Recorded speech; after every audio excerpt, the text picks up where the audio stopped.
काबीना की तरफ भी आ जाएँ। परवेज़ खट्टक साहब पीपल्स पार्टी से अक्टूबर 2011 में पीटीआई में शामिल हुए और बड़ी इंटरेस्टिंग एपिसोड है। कहा जाता है कि उस वक्त पीएमएलएन ने टिकट 2013 के इंतखाबात से पहले इनको देने से इनकार कर दिया था। नहीं तो हो सकता है कि ये चीफ मिनिस्टर उस वक्त पाकिस्तान मुस्लिम लीग नवाज से बने होते, बाद में वो पछता रहे होंगे कि उन्होंने इनको टिकट क्यों नहीं दिया।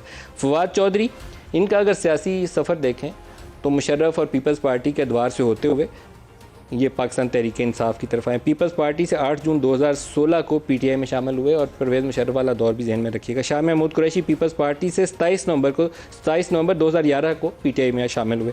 खुसरो बख्तियार नून लीग से 10 मई 2018 को पीटीआई में शामिल हुए, वो जनूबी सूबा महाज। शफकत महमूद पीपल्स पार्टी से 23 नवंबर 2014 को पीटीआई में शामिल हुए। बाबर खान पीपल्स पार्टी से 23 जून 2017 को पीटीआई में शामिल हुए। फहमीदा मिर्ज़ा पीपल्स पार्टी से जीडीए, ये जब जुल्फ़कार मिर्ज़ा का एपिसोड हुई तो उसके बाद रास्ते अलहदा हो गए। आज़म खान स्वाति जेयूआईएफ से 17 दिसंबर 2011 को पीटीआई में शामिल। सैयद फ़खर इमाम काफ लीग से 2018 में पीटीआई में शामिल। उमर अयूब नून लीग से 18 फरवरी 2018 को पीटीआई में शामिल। शेख रशीद अहमद, शेख रशीद साहब की अपनी एक पार्टी है अवामी मुस्लिम लीग, उससे पहले इनका पीएमएलएन से ताल्लुक़ था।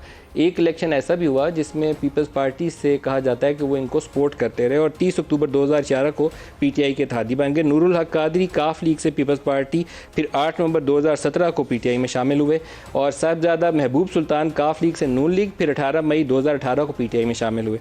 जुबैदा जलाल काफ लीग से बाप पार्टी में शामिल हुए और मलिक अमीन असलम काफ लीग से 19 नवंबर 2011 को पीटीआई में शामिल हुए।